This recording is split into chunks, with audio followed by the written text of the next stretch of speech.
Assalamualaikum warahmatullahi wabarakatuh. Bapak dan Ibu sekalian, peserta pelatihan implementasi literasi dan numerasi dalam P5 yang berbahagia. Untuk selanjutnya kita akan membahas mengenai penguatan literasi dalam P5. Bapak dan Ibu, program kokurikuler yang dicanangkan oleh pemerintah melalui P5 ini tidak lain dan tidak bukan adalah untuk meningkatkan keterampilan dari peserta didik yang di dalamnya mengacu pula pada pengembangan kecerdasan-kecerdasan yang akan terakomodir dengan kecerdasan yang lainnya. Salah satunya adalah keterampilan dalam berliterasi. Dalam hal ini perlu dipahami bersama bahwasanya kemampuan literasi juga dapat ditingkatkan dalam kegiatan P5. Karena apa? Karena dalam kegiatan P5 banyak hal yang terkait dengan bagaimana siswa memahami materi-materi, bagaimana siswa melihat fenomena, lalu bagaimana juga siswa mengkritisi fenomena yang ada. Ini sejatinya adalah bagian dari pengembangan literasi tidak lanjut yang tidak hanya sekedar melihat fenomena saja, menyimak saja, tapi memikirkan bagaimana melihat fenomena yang ada, misalnya kejadian semisal terjadi banjir, dan bagaimana memberikan solusi dari permasalahan yang ada tersebut. Ini adalah tingkatan dari literasi yang positif. Sehingga apa? Dalam proyek P5 yang diadakan di sekolah itu tentu sangat memungkinkan sekali untuk penguatan literasi, yang mana ini juga nantinya akan membantu peserta didik dalam meningkatkan kompetensi literasinya dalam pembelajaran intrakurikuler dan pembelajaran yang lainnya.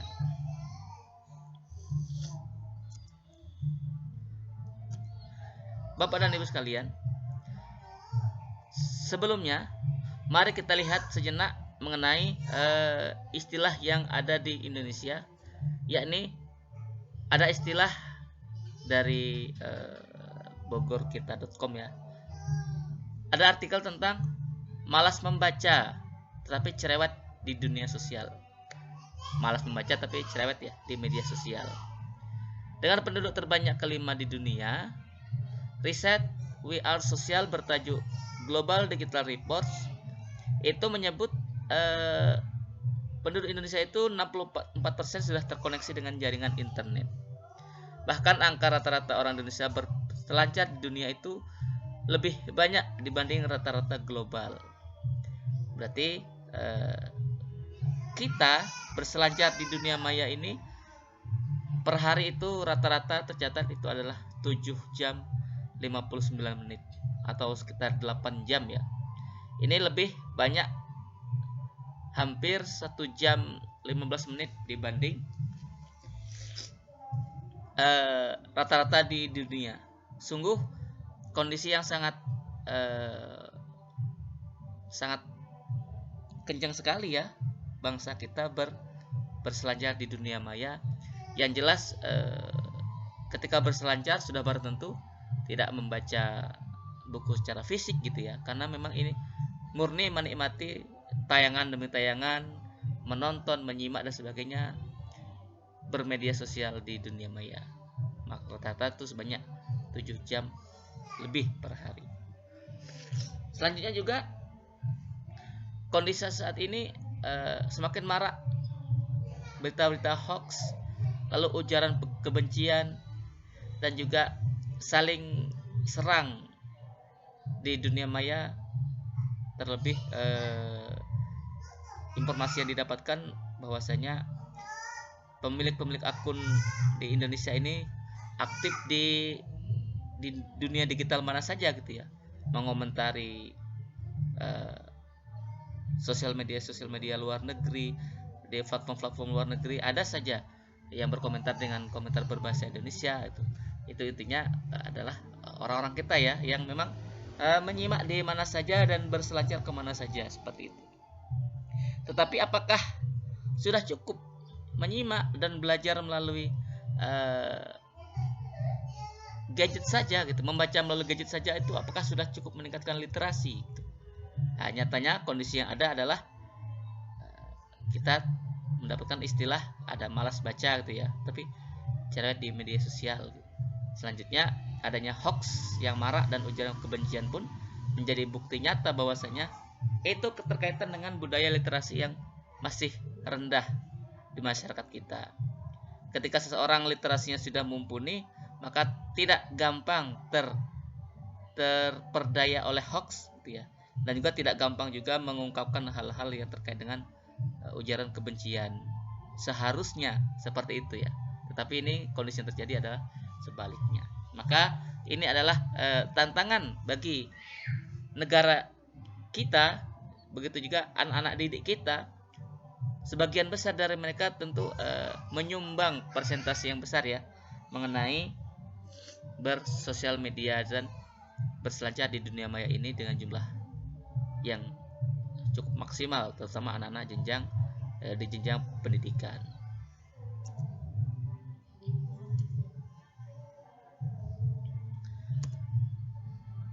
Bapak dan Ibu, sesungguhnya literasi ini berasal dari bahasa Latin literatus, yang berarti orang yang belajar. Ini berarti literasi ini bertumpu pada kesadaran belajar seseorang untuk memahami realitas yang ada dan juga mentransformasikannya ke dalam perilaku sehari-hari. Istilahnya adalah setelah tahu maka aku akan melakukan, seperti itu ya. Setelah memahami maka saya akan mengerjakan sesuai dengan apa yang saya pahami, sesuai dengan apa yang saya ketahui, seperti itu. Dengan kata lain, literasi dapat dimaknakan sikap terhadap sebuah realitas. Misalnya, ketika kecelakaan itu adalah sebuah realitas gitu ya. Seharusnya seseorang itu yang telah literat itu memang harus patuh pada protokol dalam berkendara, memakai helm, mematuhi rambu lalu lintas, membawa SIM dan sebagainya. Tetapi bagaimana kita lihat justru meskipun ada lampu merah masih ada saja yang menyerobot, seperti itu ya. Lalu bagaimana razia yang digelar itu sangat banyak sekali ketika memang seperti pengendara-pengendara yang memakai helm, membawa SIM dan perlengkapan lainnya, itu kalaulah diperiksa dan sebagainya itu sangat banyak sekali yang memang tidak menerapkannya. Seandainya di global secara keseluruhan seperti itu ya. Pengalaman saja misalnya ketika berada di sebuah daerah, ketika razia memang menjadi tertib, tetapi ketika tidak ada razia dan sebagainya, maka lalu lintas menjadi amburadul gitu ya. Nah, ini adalah bagian daripada sikap terhadap realitas, memahami realitas dan mampu mentransformasikannya dalam perilaku sehari-hari. Itulah kondisi yang ada.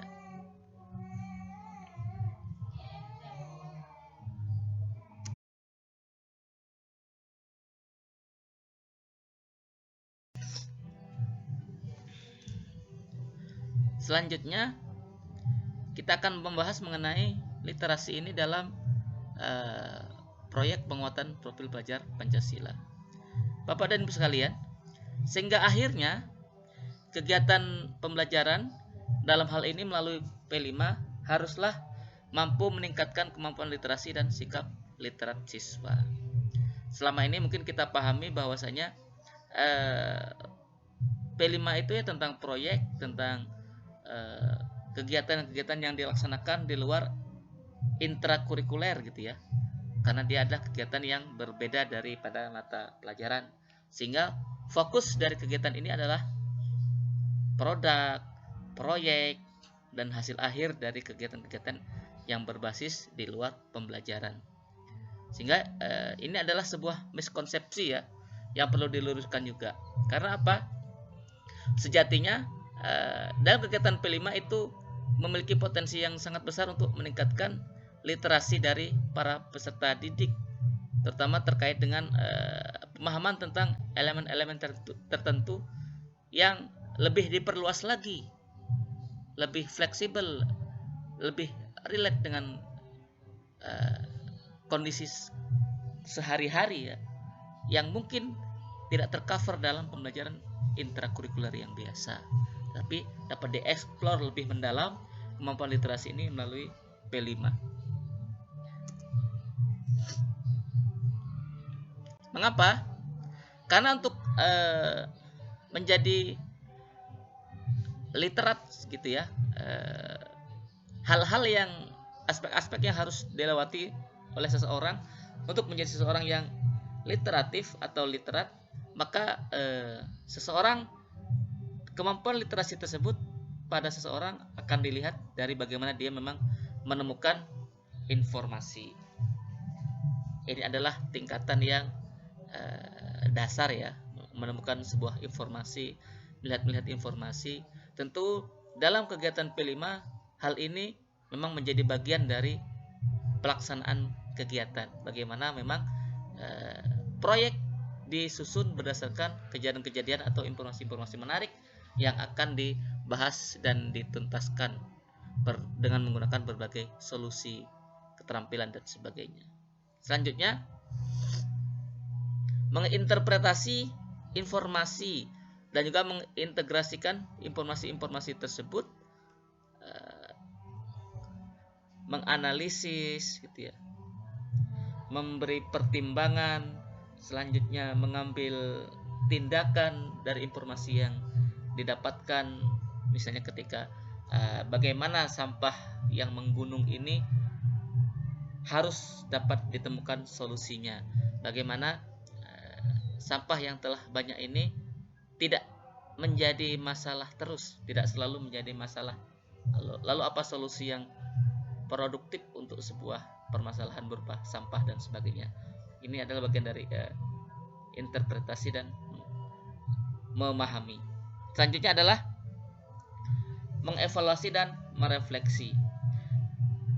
Setelah menemukan informasi, melihat dan sebagainya, selanjutnya memahami apa-apa saja yang didapatkan dari sebuah informasi tersebut, maka bagaimana setelah berkegiatan ataupun melakukan berbagai hal untuk menyelesaikan sebuah permasalahan, maka ada semacam evaluasi, refleksi, tindak lanjut dan sebagainya yang nantinya menjadi acuan untuk kegiatan selanjutnya. Seberapa berhasilkah kegiatan yang telah dilaksanakan? Misalnya bagaimana mengolah sampah tadi, apa kendala-kendala yang memang sudah mampu diminimalisir, dan apa kendala-kendala baru yang muncul, bentuk dukungan seperti apa, dan banyak hal lagi ya yang dapat dikategorikan dalam sebuah evaluasi dan juga refleksi. Maka dalam hal ini kemampuan literasi memegang peranan yang cukup penting dalam kegiatan proyek P5, dan juga kemampuan literasi juga akan semakin berkembang karena dimungkinkan kegiatan-kegiatan yang dilakukan itu memang sembari mengembangkan kemampuan-kemampuan dari para peserta didiknya, terus dikembangkan melalui kegiatan-kegiatan. Misalnya dalam hal ini adalah melihat adanya sampah bagi lingkungan, maka siswa membaca artikel tentang lingkungan seperti itu ya, bagaimana sampah, bagaimana bahayanya, jika prediksinya, jika dalam 1 tahun sampah ini tidak dapat diberi solusi, apa yang akan terjadi, bagaimana jika 2 tahun dan seterusnya. Maka sambil membaca sebuah informasi, siswa tidak hanya berhenti sampai membaca gitu ya. Dalam hal ini akhirnya siswa bersama-sama mencari solusi, kira-kira kalau sampah seperti ini apa yang harus dilakukan. Nah, maka kegiatan selanjutnya adalah presentasi tentang daur ulang sampah. Bisa jadi mereka mencari informasi, mereka menghubungi pihak-pihak yang berkompeten untuk menanyakan terkait bagaimana daur ulang, dan ini adalah bagian-bagian dari literasi. Mereka memperoleh pengetahuan baru tentang sampah, tentang daur ulang, tentang bahaya, dan juga mampu memprediksi. Jadi ada kesadaran yang muncul tentang pentingnya mengelola sampah. Ini adalah bagian dari literasi. Sehingga apa? Ketika melihat sampah, maka pikiran siswa bekerja. Tidak hanya melihat saja atau justru mengolok saja, misalnya pemerintahan setempat karena sampahnya menumpuk. Tidak, tetapi justru mencari solusi, ikut membantu bagaimana caranya mendaur ulang. Lalu melakukan praktik pembuatan kompos misalnya dari sampah organik disertai dengan penulisan laporan. Nah, dalam hal ini kan selain daripada kegiatan-kegiatan yang berkaitan dengan fisik ya, mengelola kompos, membutuhkan tenaga-tenaga ataupun kemampuan kinestetik dan sebagainya, tetapi di sini tidak cukup itu saja gitu ya, tetapi memang harus berbasis literasi. Bagaimana dengan penulisan laporan yang runtut gitu ya, laporan yang menarik, lalu penulisan laporan yang dapat dipertanggungjawabkan dan sebagainya. Selanjutnya adalah kampanye tentang pentingnya menjaga kebersihan di lingkungan sekolah dan pembuatan slogan. Jadi istilah-istilah yang terkait dengan literasi maka sangat dibutuhkan dalam kegiatan ini, seperti itu ya. Bagaimana membuat kampanye. Nah, tentunya akhirnya apa?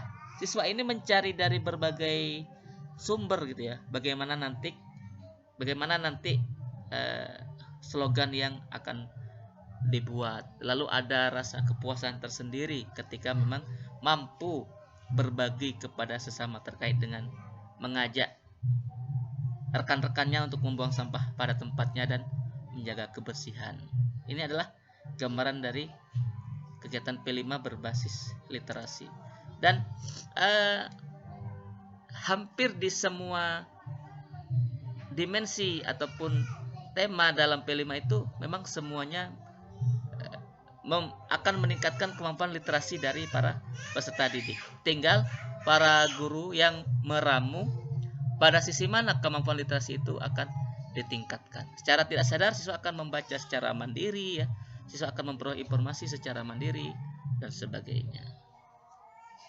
Lalu bagaimana hubungannya literasi dengan proyek profil? Maka literasi yang baik memungkinkan siswa untuk memahami instruksi dengan lebih jelas, mengolah informasi dengan kritis, dan juga mampu berkomunikasi secara lebih efektif baik dengan rekan tim ataupun dengan rekan-rekan yang lainnya. Seperti bagaimana mengkampanyekan, bagaimana membuat slogan-slogan yang menarik, bagaimana menyampaikan hasil pertanggungjawaban laporannya dengan baik. Dengan kemampuan literasi yang kuat, siswa dapat merancang strategi yang lebih cermat, tugasnya lebih efisien, dan meningkatkan rasa percaya diri dengan lebih.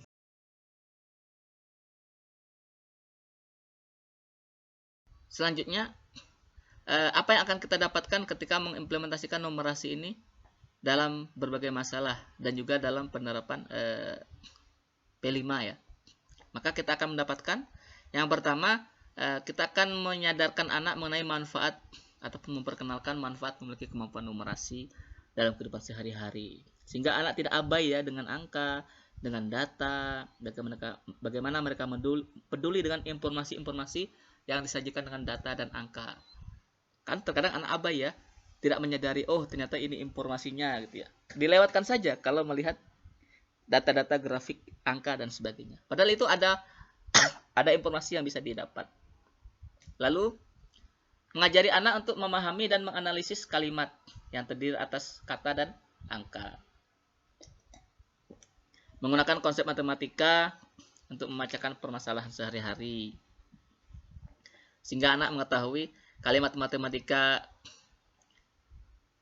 dalam sebuah permasalahan. Oh, permasalahan ini bisa diselesaikan dengan penjumlahan, misalnya seperti itu ya. Oh, masalah yang ada ini ternyata adalah masalah yang sama dengan masalah perkalian ataupun pengurangan. Nah, itu adalah menggunakan konsep matematika untuk memecahkan persoalan. Lalu kita juga akan dalam keseharian mudah saja kita mengimplementasikan numerasi, menghitung jumlah roti atau menghitung jarak antara satu tempat ke tempat yang lain, mempelajari numerasi dengan melakukan permainan tertentu yang melibatkan angka dan simbol hitung. Nah, ini akhirnya apa? Menjadikan siswa itu dekat dengan angka-angka, dekat dengan data dan terbiasa bermain-main dengan istilahnya bermain-main dengan kalimat-kalimat matematis gitu ya. Sehingga nantinya apa? Dia menjadi anak-anak yang literat dalam hal matematika. Nah, dalam hal ini penting kegiatan-kegiatan yang dilaksanakan dalam P5 nanti itu kita sambungkan pula dengan istilah-istilah yang dekat dengan anak yang terkait dengan matematika. Bagaimana sesuaikan pula dengan temanya ya. Pada tema apa kita ingin menjadikan apa? Pada tema ataupun proyek apa kita itu akan mewujudkan kemampuan numerasi pada diri anak tersebut. Sebagaimana contoh-contoh kegiatan yang tadi telah disampaikan. Hasil yang diharapkan, kita akan mendapatkan siswa-siswi yang kritis dan analitis gitu ya. Memiliki kemampuan bernalar tinggi dan belajar mengambil keputusan itu lebih tepat, lebih keputusannya juga menjadi lebih meyakinkan gitu. Karena apa? Berbasis data-data dan fakta-fakta yang ada. Datanya bukan bias gitu ya. Ataupun keputusan yang disampaikan itu menjadi sebuah keputusan yang tidak mudah untuk digoyang oleh yang lainnya gitu. Karena apa? Sudah ada basis-basis data-data dan fakta. Sehingganya anak-anak nanti akan menjadi pengambil keputusan yang baik. Meskipun keputusan yang dituntaskan itu adalah keputusan yang sederhana. Dalam kegiatan proyek tentunya dalam sebuah kelompok mereka membutuhkan pengambil keputusan yang tepat, bersama-sama mengambil keputusan yang tepat gitu ya. Kita meyakini bahwasanya keputusan itu juga sudah tepat, sehingga nantinya kalaupun hasil dari proyek mereka itu ditampilkan ataupun dipresentasikan, mereka juga percaya diri karena memang sudah berbasis komponen-komponen yang menyertainya itu sudah sesuai, sehingga hasilnya juga menjadi lebih maksimal. P5 yang terintegrasi dengan numerasi dan bermakna memberikan dampak positif kepada siswa sekaligus meningkatkan keterampilan berpikir kritisnya. Jika ini karena berbasis kontekstual gitu ya, atau pemecahan masalah. Keterampilan ini juga akan siswa bawa untuk menyelesaikan permasalahan-permasalahan numerasi berbasis masalah yang ada dalam asesmen. Itu ada ya pembahasan khusus numerasi. Jadi saling memperoleh manfaat gitu ya. Akhirnya dengan pembiasaan kegiatan P5 yang juga mampu meningkatkan kemampuan numerasinya, nanti dalam pelaksanaan penyelesaian soal-soal ANBK, siswa mampu menyelesaikan dengan lebih baik juga, mengetahui kalimat-kalimat kunci, kata-kata kunci, angka-angka yang apa yang harus diselesaikan dalam menyelesaikan masalah dan sebagainya. Itu akan menjadi meningkat kemampuan berpikir kritisnya, kepekaan sosial, lalu pemecahan masalah yang dihadapinya. Demikian Bapak dan Ibu sekalian, penerapan numerasi dan implementasinya dalam kegiatan P5. Semoga bermanfaat. Wassalamualaikum warahmatullahi wabarakatuh.